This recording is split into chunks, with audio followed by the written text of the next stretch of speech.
This is the Bates Bobcast, our weekly podcast where we take a look at the week that was in Bates athletics. My name is Aaron Morse, and this week we preview the Bates men's and women's basketball seasons. Plus, we talk with a pair of Bates fall sports student athletes who turned in historic performances this year. All that and more coming up on the Bates Bobcast.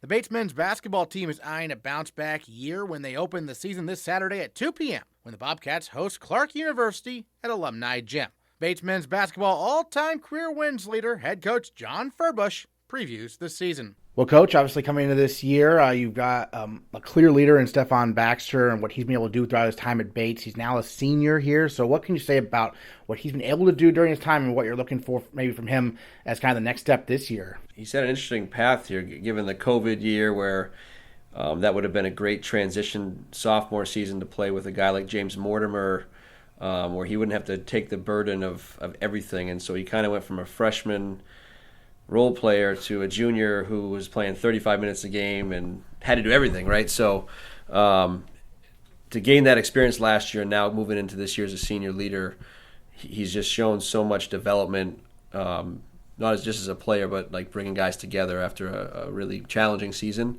And I think he's given a ton of optimism to his entire team, but also the coaching staff. So I think we're going to be leaning on him hard this year, and hopefully the guys around him will pick up some of the slack where he may need it. Well, and speaking of that, Jameer Primer, I thought he started strong last year, and then maybe teams made some adjustments, but he came on strong again at the very end and actually ended up being the Rookie of the Year in the state of Maine. So, I mean, what can you say about what he was able to accomplish?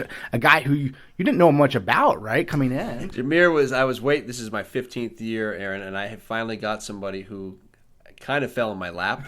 I hear these unbelievable stories at other NESCAC schools where like guys are knocking on their doors, and we've had a lot of those guys, but none of them are that good. But Jameer he's a all league type of player.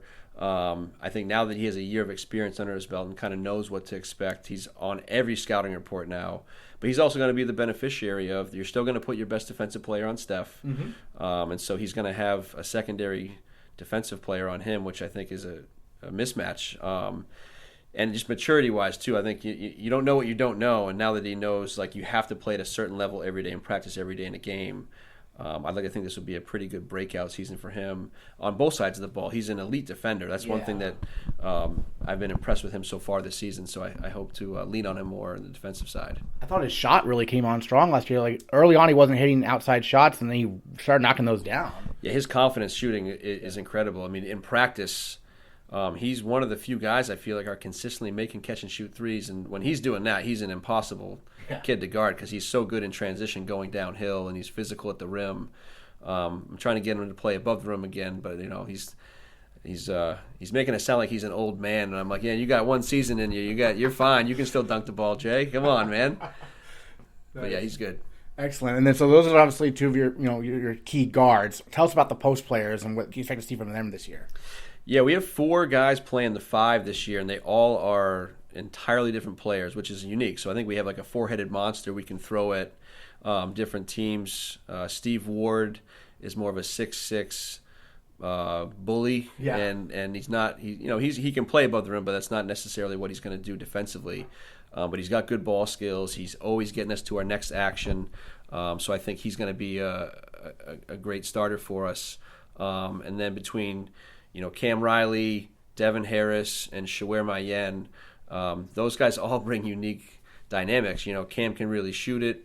Devin and Shawer are way above the rim defensively, can really protect at the rim, so we can be a little bit more aggressive on defense on the perimeter. And they all understand how to play and what we're trying to do. So I think that they're going to be kind of game-to-game guys and what we need for that game based on the matchup. But I feel very confident that all 4 guys can really help us be successful. Well, you mentioned Shawer Mayen, and he is one of a bunch of guys who are from Maine, and in fact from Lewiston in some cases. It's a very local team, which is not necessarily a common thing, right? Yeah, I mean, coming out of COVID, we just we couldn't really go anywhere to recruit. And last year, 2 summers ago, we could a little bit more. But I was like, man, we got to take care of the guys in our backyard. And so between Shaware, David Omasambo, Peter Saihajas, and Brady Coyne, we have 4 Maine natives on our roster, all of which are having great practices so far. So, I mean, the nice thing about our depth at the guard position is that I feel confident I can go with anybody. The challenging part is that I can go with anybody. Yeah. So it's I think again it's going to be a game-to-game thing, and I hope this week of practice guys really compete and separate themselves as we head into the first game. Yeah, we haven't mentioned Simon McCormick, Drew Sachs, Grant Nato. These guys are all big-time contributors too, right? Yeah, all 3 of those guys. Drew's going to have a little bit of a transitional period. Our first basketball game is his last football game. That's so he's probably looking at post-Thanksgiving before we can actually get him up to speed and everything. Yeah.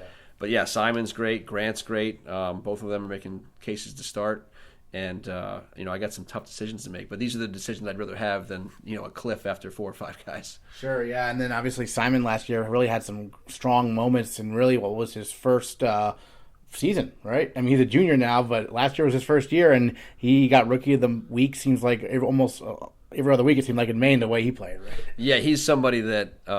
The first 2 games where he went like 3 for 5 from 3, no one knew about him. And then after about 5 games in, every time he checked in, you could hear the assistant coaches in the other team, shooter. So he's all over the scout. But what he's done really well this offseason, he's able to create more off the bounce. So he's not just a catch-and-shoot guy. And the way that we're playing this year on offense, he's just hard to guard. He cuts with a purpose. He just knows where to be at all times. So I think he's a guy that will end up playing a lot of minutes for us. Last year, obviously, you mentioned, it's kind of a tough season for the Bobcats. Seems like there's maybe a little bit more stability this year in terms of the team and whatnot. It seems like, and more experience. Obviously, everyone's got that year under their belt. So what are you looking to see mainly, improvement from last year where it was coming off a COVID season to this year? Yeah, I was looking at the stat sheet earlier. I think we started 13 or 14 different guys last year out of necessity COVID injury. So I expect a much more consistent group of guys in the rotation, which will obviously be a lot easier to coach and manage. But I think the experience is the best teacher, and what these guys gained last year is that the difference between winning and losing is not much in this league.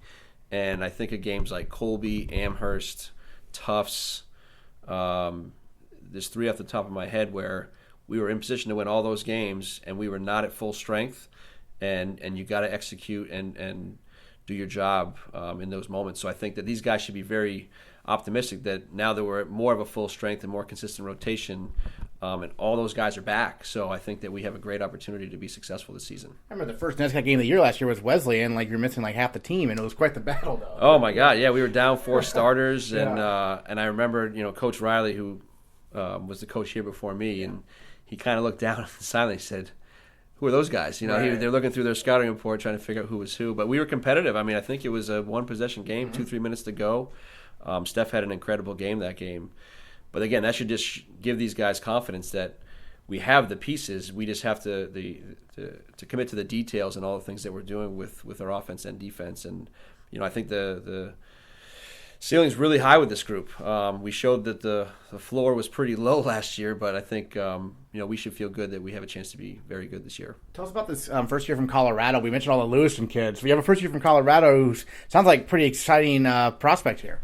Yeah, Elliott's had a great preseason, and with recruiting, I'm sure a lot of coaches feel the same way. You always think they're good until they get here, and then you're like, man, did I make the right decision? And Elliott has validated that for me. I remember going out to watch him last fall in a men's league game or a pickup game, and I was like, wow, this kid can really play. And he's had a great preseason, and the first 12 days of practice, he can really shoot it. He's got incredible footwork. His IQ's up the charts. He this past weekend he made a few defensive mistakes that I've let him know about, and hopefully we'll continue to correct. But he's somebody that's going to be on the floor a lot this winter, I think. For a rookie coming into the NESCAC, is defense more of an adjustment typically than scoring? I think so. Yeah. His job's going to be pretty easy on offense when you have guys like Steph and Jameer who are able to create so much, and even Grant for that matter. So you just got to spread the floor and be able to shoot it, and obviously when your time arrives to attack, you attack. But because we're switching 1 through 4 defensively, you have to know personnel on everybody's roster, so that he's going to be in positions where you might be guarding a bigger 4 at one time when we switch, but you also might be guarding someone like Steph when you switch onto a point guard. So, and he's got the speed and the technique, and he's got the will and desire. So I don't think that'll be a problem for him, but I think the first few games will be a wake-up call, and hopefully he's ready to answer that. Great. Well, any other thoughts you want to share on the upcoming season, what people can expect to see from this year's version of the Bobcats? Yeah, I think our at least as of right now, our connectivity within our group is really high. I think the way we're playing, we're sharing the ball. Guys are feeling part of everything that we're doing. I think we're really competing on defense, and I just, the way they're conducting themselves right now gives me a lot of hope that they're eager to learn more and compete and get back to where we were, pre-COVID. So I think we're obviously going to rely on Steph's leadership a lot, and I think he's ready to answer that challenge. So hopefully this weekend versus Clark will show you something. All right, Coach, thanks so much. Thanks, Aaron. It's a doubleheader of Bates basketball as the defending NESCAC champion Bates women's basketball team opens its season immediately following the men's game as the Bobcats host number 11 nationally ranked Tufts in a non-conference game this Saturday at 4 p.m. National Coach of the Year finalist Alison Montgomery talks about the new-look Bobcats and the season ahead. I think it's always obviously exciting to open a new year, and there's a lot of excitement around, first game of the season. But I think, it's a really cool opportunity to just, like you said, be tested right away. I think across the board, across all sports, but definitely in women's basketball, our conference opponents are definitely our most challenging matchup. So to start right away with a real test is really exciting. And I think it's been helpful also to just focus our team as we've prepared. I think 3 weeks of practice feels like not even close to enough for coaches, but I think for players, it feels like they're ready. They're ready right now to play a game. And so I think to keep them focused with an opponent that they know it's going to be a really intense matchup, I think that's helpful too. And then you have, of course, in terms of returnees, you have senior captain Megan Graff, preseason first-team All-American, D3Hoops.com, obviously NESCAC Player of the Year last year. What's the next step for her and her? Because she's at the top of her game in terms of Division III, but how could she be even better, perhaps? We've talked about a lot of things to continue to evolve her game, and she has a new challenge this year in terms of, last year, in the years leading up to last year, she was surrounded by a really familiar cast with a group of women who came in the same year as her, and she played a lot of minutes with for her whole career thus far. So I just think in terms of developing that chemistry, they had a real opportunity to do that, and so I think she has, her as well as all the women on our team this year, but have a new challenge to just change our identity a little bit this year and to figure out, just to build chemistry really, because we have, some women who are going to be, have definitely been contributors in the past, but who are going to be evolving into new roles. And so I think that's going to be, where Meg is going to have to, sort of evolve with the team around her. And, obviously she's going to bring a lot to the table, but I think it's also going to be about, how does she get everyone around her to elevate and to just develop a chemistry that's, that works for our entire group and not just our All-American. And then speaking of, some of the other returnees, you have Morgan Kennedy and Alexandra Long. Morgan Kennedy, has been, played a lot last year, obviously, had some big games. And Long, or A. Rose, as she's called, right? Yeah. Didn't play at all, really, to start the year and came on really strong late. Tell us about these two and kind of what roles you envision for them this season as they continue their development, because I feel like there's a lot of potential here for some breakthrough seasons. Yeah, I totally agree. So those two women in particular are kind of our returners who have been battle tested with game experience. And, Morgan started most of the year last year. And then A. Rose actually sort of took that role the first half of the season. Alison Kennedy was sort of our sixth man at that guard spot. And then she got injured and A. Rose took over. So, yeah, they both have great game experience. They are both really smart, high IQ players, which is great. And they sort of have a really good understanding of what we're trying to do on the court. And at that guard spot, they both bring like some really nice length as defenders. So really excited about the two of them. I think both in terms of just their ability to even level up a little bit more from their contributions last year. And then also they've stepped into important leadership roles. So we're really looking forward to sort of both dimensions of what they're going to bring to the team. And then, unfortunately, obviously, Bree got a letter with the injury. Yeah. She's a team captain, though. Who are you looking to fill some of those post roles, because Ari and Taylor have graduated, and so, I mean, are we going to see some first years out there? How are you going to mix it up a little bit? And how can Bree still, be a leader even when she can't play, kind of? Yeah, I mean, first of all, just it's such a heartbreaking part of the game. Part of competing is losing people due to injury, and obviously in her senior year and as a captain. So that's a big loss for us on the court, but she is a superhuman, mature woman who has already found ways to just put the team ahead of herself, where I think she could be in a totally different spot mentally than she is. She's really working every day to motivate the team and to help the team in terms of sharing all the experiences she's had on the court. So she's already doing that, and I expect that she's going to be a huge influence on our team collectively, and then specifically the women who are going to play that position this year. So we have three people who are getting all the reps right now at that 5 position. And so Jenna Behrens, who's a senior, and she had a lot of opportunity her freshman year. She really had a great first season. Of course, didn't have a sophomore season, and then last year had a little bit less minutes, due to, having just a deep upper class group at that spot. So, I think I'm really excited to see her step into that role, return to that role a little bit as a senior.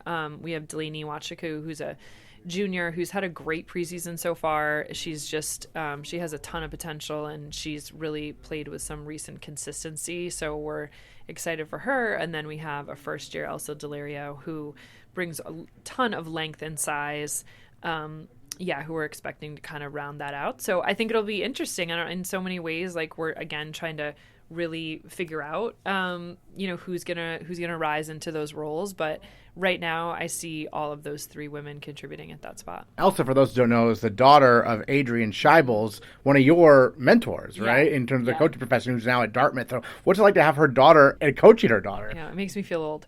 No, it's awesome. It's really cool. I'm so excited. It's neat to... it's obviously neat to mentor and to work with all the women in our program. It's kind of interesting, though, to have a woman that I've, known since she was 4 years old, and who has, basketball in her blood in so many ways. And she's obviously had the unique experience of really growing up around basketball, and particularly NESCAC basketball. So that's kind of interesting. But yeah, really cool, really special. So excited that she chose to have her career here at Bates. So it's a pretty cool and unique scenario. Another one of the attorneys I wanted to ask about was Kayla Bridgman, who obviously has done a lot in the community, working with the semi-pro team that's here, the Maples and whatnot, and a guard who's a really, I think, strong defender and passer. And what do you see of kind of how she fits in? I think she is going to be, I'm so excited for her year. I think I've just, again, similar to how I was just talking about Jenna, like, I think Kayla has just, we've had really great upperclassmen ahead of her for a couple years, and she's done so much to make our program better every year that she's been here, both at the way that she's challenges people on the court and just all she brings in terms of her energy and her vibe. Like, she is so committed. And she's a great teammate. So she's had a great preseason. She is a really, really good defender. She's strong. She's quick. She's athletic. She's going to rebound a lot for us. She's a really good rebounder at the guard spot. And so really relying on her for those things, but also, like, just as a woman who's been a part of our program and who's really, really contributed to its growth. And so she's, we rely on her, again, both in those dimensions of what she can bring as a player, and also, like, her leadership, and just no one on our team, I think, has more of a will to want to be successful. So is she someone, I remember last year when you needed to shut down an opposing guard, you put Mia Roy on them, basically. Is Kayla kind of like that in terms of a shutdown defender? Yeah, I think for sure. And she's worked super hard to, like, just be a great defender who can defend without fouling. It's always a trick to not foul the ball handler, and Mia got really good at that. And so I think Kayla's reliable in that way. And I think we have a couple new additions as first years who will hopefully serve that role. And then I think, like we already talked about with A-Rose and Morgan, they bring this unique dimension with their defense, just in terms of their length. So, but we do definitely, envision relying on Kayla in that way. Great. And then I guess, what are some points of emphasis you've been sharing with the team throughout these few weeks of practice? I know you kind of want to, like, almost forget about last year because it sets a standard. I mean, you want that to be the standard, but you don't want to bask in it. You want to move forward, right? Absolutely. I think, take the soul of last year of like kind of what got us there. And I think we talk a lot about legacy in our program, right? So I think our team takes a lot of pride in sort of the rise of our program, and they take it pretty seriously to think about how to maintain it. But we talk about it not necessarily as like winning another championship, but being a championship level team. And what does that look like, and how do we do that, and how do we represent in that way? I think we've also spent some time this fall just talking about, not at all approaching the season in terms of leading with fear of failure, or what happens if like I don't fill this role, or we don't win a championship, like not at all wanting to frame it like that, but to frame it instead of just, wanting to maintain the legacy of just being really, really competitive. So there's that real, like, I think mental side to it. And then just practically we've really focused on what has allowed our success in a much more tangible way on the basketball court. And so statistically, we've talked a lot about the last couple of seasons, we were really effective taking care of the ball and valuing possession in that way, and then also in rebounding. So, I think, we're not saying we have to, exactly repeat those statistical categories, but I think those things are things we're really valuing, and we're also thinking about some other ways that we can even be a little bit different. We have a really fast athletic team. We're hoping to transition a lot, maybe even more so than last year. So great. And then you have some interesting trips. You have a trip to Puerto Rico in December. How'd that develop? Yeah, I think we just, coming off a portion of time where things were really shut down and we didn't really have the ability to travel far. It's definitely been a goal of mine to try to take a trip at least every 4 years so that every woman here can have a chance to do kind of a fun trip over that winter break when everyone else has a bunch of time off and we're here under the snow. So that just ended up being one that we committed to last year, and really excited about it. And I think a trip as sort of sexy as that, I've been putting off till I felt like my team was mature enough to be able to say, like, yes, we're going to Puerto Rico and there will be lots of sunshine and a beach, but really the purpose of the trip is to go win a couple games against some good opponents. So, I think this is the first year I've really, as a coach, taken that leap of like, oh, this will be a fun trip, but it's not a vacation. We're going to play a couple games. So. Great. Well, any other thoughts you wanted to share maybe on like the landscape of the NESCAC or on your team we haven't got to talk about yet? I think, I don't know, I try not to focus too much on the landscape of the NESCAC. Yeah. I think I just prepare myself by knowing every year it's going to be incredibly competitive. Everybody, is finding ways to stay competitive. And I think the cool thing about our conference is, right, like it doesn't really matter who graduates, like the competitive level, it stays at a high standard. So really just trying to focus more on us. And also I think pushing myself as a coach to, not only get our women in the right space of, coming off a successful year and thinking about there's definitely unique challenges to this as opposed to, the steady climb we've had the last couple of years. So trying to prepare myself and my mentality as much as we're focusing on preparing that for our women. But so far, just really, really happy with how hard they're working and how invested they've been in each other. And it's really fun group to coach. So I'm excited to get the season started, to kind of start really shaping what our identity will be. All right, Alison, thanks so much for joining us on the Bobcast and previewing the season. Thanks, Aaron. The Bates field hockey team produced its fourth winning season in the last 6 years, finishing the 2022 campaign with a record of 9-7 and 5-5 in NESCAC play. The Bobcats were also ranked most of the season, finishing the year as the 20th ranked team in the country. On Tuesday, junior captain Paige Cote was named a first-team All-NESCAC forward, becoming the first Bates field hockey first-team all-conference selection since 2008. She dished out 13 assists this year and broke the program record for assists in a career. And Paige Cote is our female Bobcat of the week. Well, Paige, first of all, just looking back kind of on the season in general, this was a team with only one senior because a lot of your class reclassified. So what kind of development did you see from the program, and how excited does it make you for next year when almost everyone's coming back, right? Yes, we are very excited for next year, and I think we put in a lot of work last off-season, and that was a big difference maker for this year. So I think we're hoping to do the same thing just with so many returners. We're really excited for next season. 13 assists. A lot of those were shots you ripped on goal and they were deflected in kind of. I mean, did you see that kind of as your role coming into the year as someone who's going to be firing a lot of shots and hopefully having them tipped in like that? I mean, how did that go in terms of getting all those assists? A lot of it was on corners. So as a striker on corners, we're looking like to connect with our teammates to score if the initial shot's not going to go in. And I think we were pretty successful with that this year. As the season went along, were you realizing like how many times you were, getting those assists and whatnot? I mean, or is that not something you really noticed with the stats? I didn't really know about it or like pay attention to it or realize like the record or anything until I had it and my coach texted me.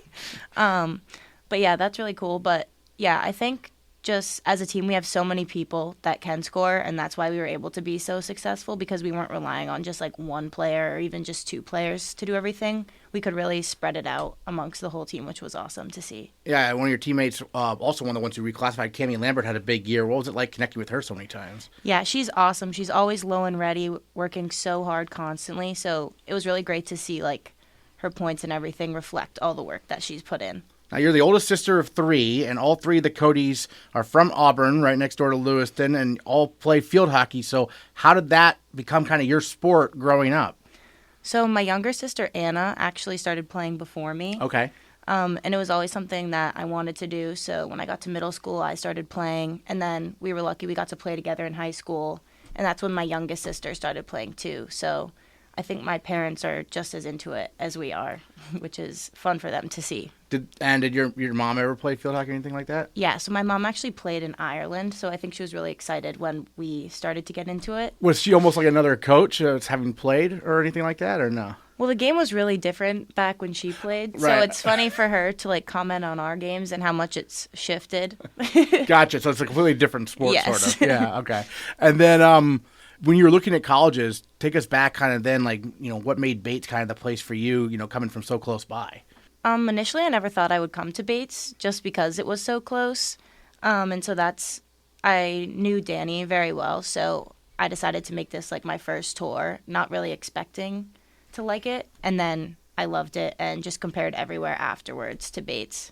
How'd you know Danny? I mean, she's obviously field hockey scene, somewhat, I mean, sort of everyone knows each other a little bit. Is that fair? So she actually coached the club that I played for. Okay. So I got to like know her and her coaching style and really loved that. And so I was super happy when I loved the school too and then could piece them together. And it was really awesome. Is she different as a club coach than she is as a college coach? Any similarities, differences? I think she is a really great coach and like she inspires the players to like want to succeed for her, which I think is awesome. And she also like demands the best out of us and pushes everyone to be their best. So yeah, it's super fun to play for her and I'm really happy. And it just was announced, we're talking on Tuesday here, it was just announced your first team All-NESCAC. So what does that mean to you to, have that honor? A Bates player hasn't been first team All-NESCAC since 2008, so that's pretty cool, right? Yeah, I was pretty surprised to see that, honestly. That's pretty crazy. But yeah, I think we have so many people on the team who could have been recognized. But yeah, that's really cool. And then, we talked about a little bit, like, the plans for the offseason and whatnot, as a group and everything. I mean, you had some close battles this year. I mean, the NESCAC, it just seems like, every other game you're playing a top 5 opponent. I mean, what's that like going through that gauntlet each season? Yeah, I mean, it's pretty hard to be, like, disappointed when we lose to number 5 by 1 goal, and it's such a close game. But yeah, I think that's what's so great about the NESCAC. It's that anyone could win on any given day, and it's such a competitive conference, and usually the national champion or runner-up comes from the NESCAC. So yeah, it's pretty awesome that we get a chance to play the best teams in the country.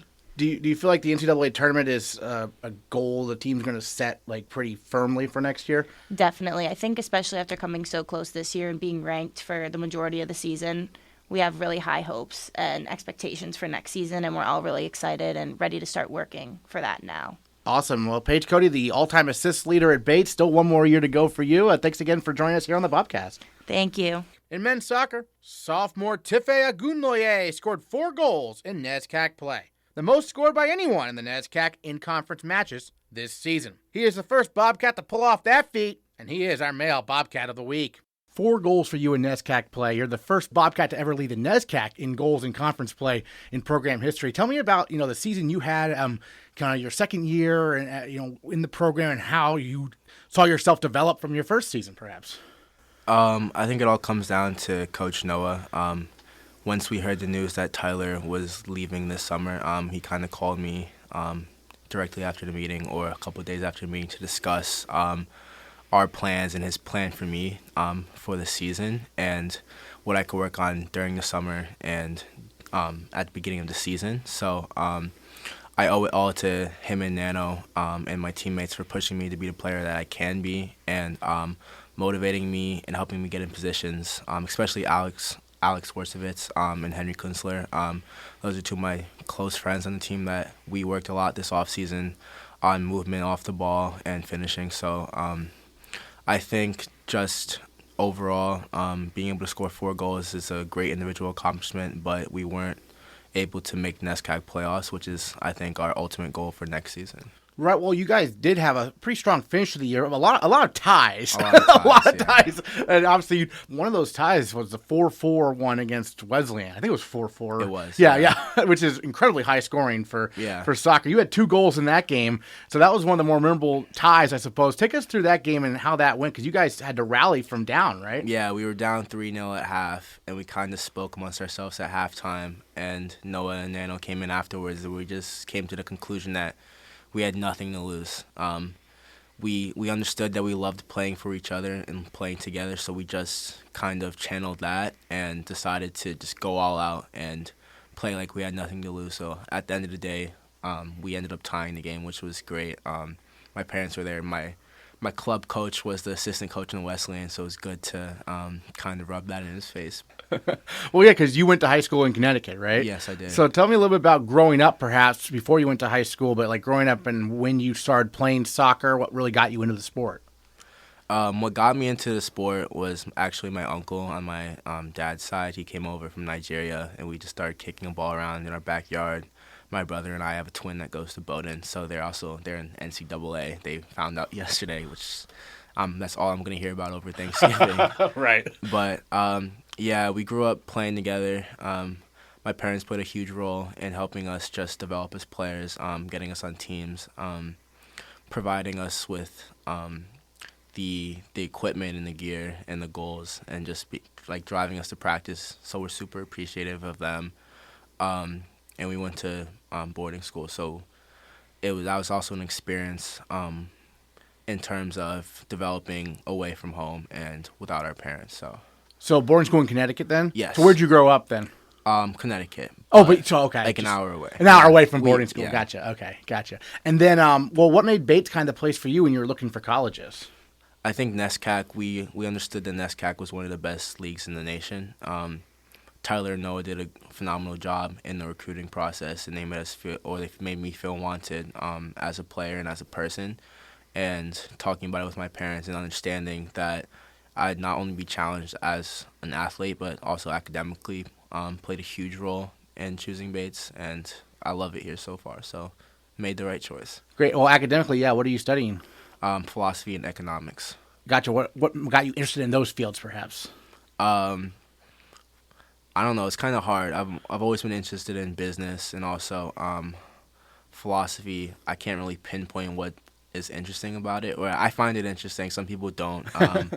I enjoy writing essays. I enjoy challenging myself and looking at other people's opinions on things. So I think, that's mostly it. Was it, looking back to your first year last season, what was the transition like to college from high school? I mean, because the boarding school experience maybe prepares you pretty well. I don't know. What were your thoughts? It definitely prepared me pretty well. Yeah. Just the aspect of being away from home and having to seek out my teachers. I think that's one thing kids kind of struggle with is like going to extra help or knowing that you have all these opportunities for you to get help because professors want you to do well at the school especially. And at my high school, we had a smaller class environment, so that's also a big reason why I chose Bates is being able to know your peers and know your professors. And we did a story on this earlier in the year, but you're involved with the Rosati Leadership Academy here as one of the students who helps out and whatnot as part of the soccer program. Tell me about how you got involved with that and what you enjoy about it the most. I think I'll start off with what I enjoy about it the most is just being able to see kids sort of in my footsteps and be able to help them with what I wasn't able to be helped with. and just like kind of play that older brother role and look out for kids and just help mentor them in different aspects that they don't get mentored at home. Also playing a sport that I love. And it was kind of random how we got into it. Just a couple of friends and I, and Noah was like, oh, there's this after-school program. If you want to come play soccer, come play. We decided to go over. We realized it was much more than soccer. It was more leadership, more mentorship, which is phenomenal. And I think the project that they're doing there is very, very well organized, and it's very good for the kids. So. Excellent. Then, looking ahead to next year, you mentioned obviously turning some of those ties into wins. What are some, steps you see how you and the men's soccer program in general can kind of take the next step in development, sort of? First, we're just a great group of kids. We all love playing soccer, which is it's a great experience to be a part of. In terms of turning those ties into wins, it's just playing for each other as we've been doing, working this off season with each other and pushing each other and challenging each other in our mental aspects and coming together as a team on and off the field. So I think we're off to a great start. We've been lifting, we've been playing. We just need to continue that through Thanksgiving, winter break, and next year, and I think we'll be in a great spot.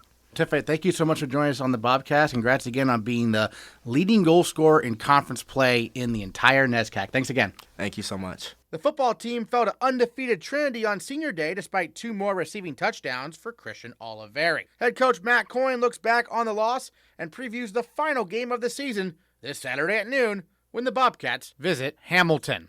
Well, Coach, a game like Trinity, a team like them, as a coaching staff, do you really go over the film a lot or not at all, perhaps? Do you just put the game away and say, we're moving on next week, or is there things to learn from it?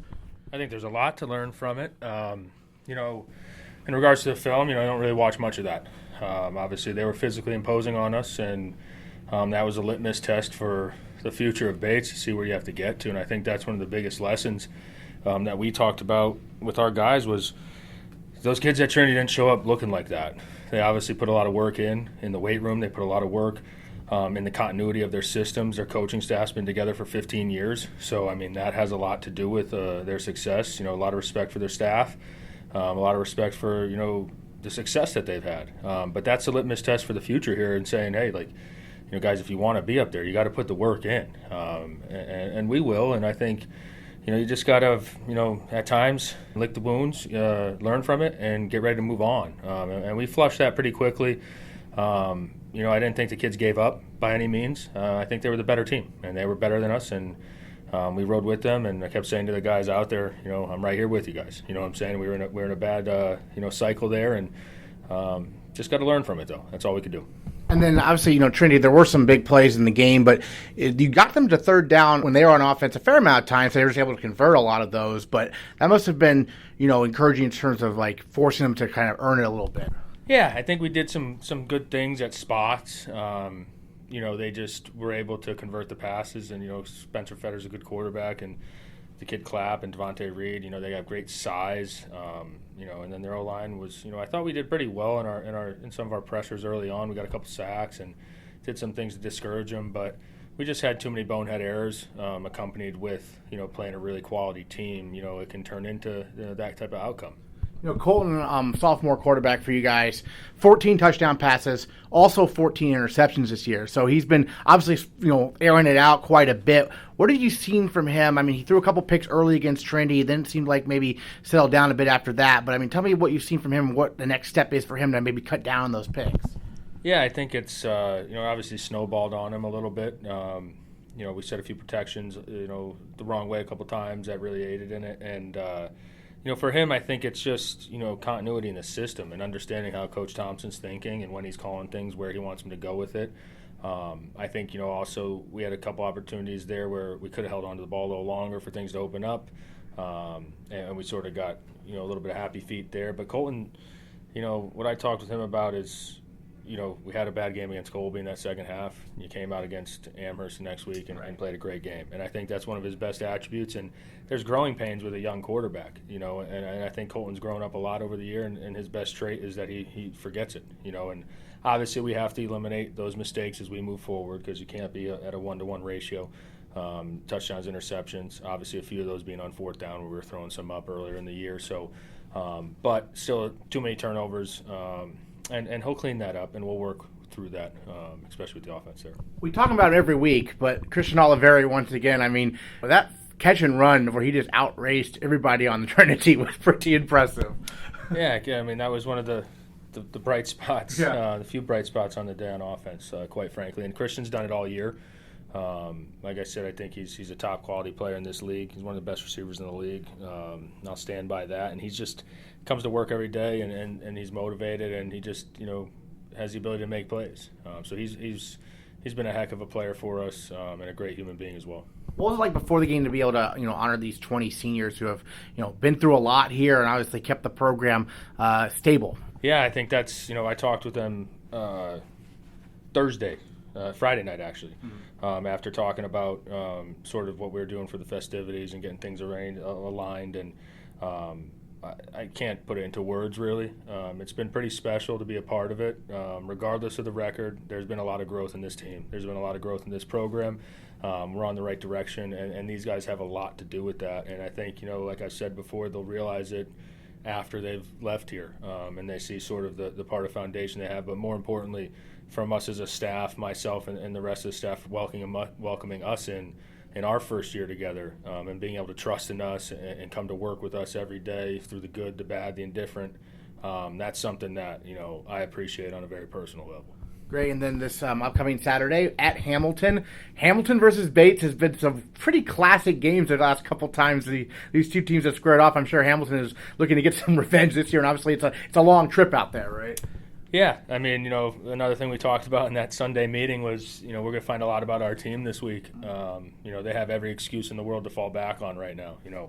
Getting beat pretty good by Trinity, having to travel, this, that, the other. Sore, tired. It's everybody has his excuses, and we talk about just don't be everybody. We got to come prepare. We get 1 week together for the last time, this whole group, and we got one more in the chamber. And that's what we talked about. And we know we're facing a team that has a ton of quality. They have a good quarterback. They do a lot of things on offense, formationally, motion-wise. That can give you some problems there. But for us, I think we just got to, get back to the basics. We got to get back to work. We got to get, a good, solid game plan, and then, embrace the adversity. And I think, we learn from the losses that we have, and we move forward and go put a good product out there in our last game. Yeah, what are you maybe most hopeful to see in these final 60 minutes here? Just eliminating some of the mistakes, just some of the bonehead errors, and just coming together and playing hard, playing tough. Showing what it takes to be resilient. I think, nobody wants to lose 60 or 14. And when I said to those guys, it's like sometimes, you just got to face it. You don't lose, you learn from it. There's a lot of other teams that go through some of this at the highest levels where you just get caught in the wash a little bit, and you just have to grow from it, because regardless, you got to wake up and do it again. So it stinks for 24 hours, and it should stink, and people should be upset about it. I know I was, and the staff was. It's not fun to be out there in those moments, but you're going to grow from it, and you got to move forward and figure out the best way to put a positive note on it when you get to be able to attack it next week. Because if you win this game, that feeling that we felt this past Saturday will be diminished a little bit. So that's the only thing you do is move forward, and until someone builds a time machine and we can go back, then that's all we got. So we will do that. All right, Coach. Thanks so much. Thank you.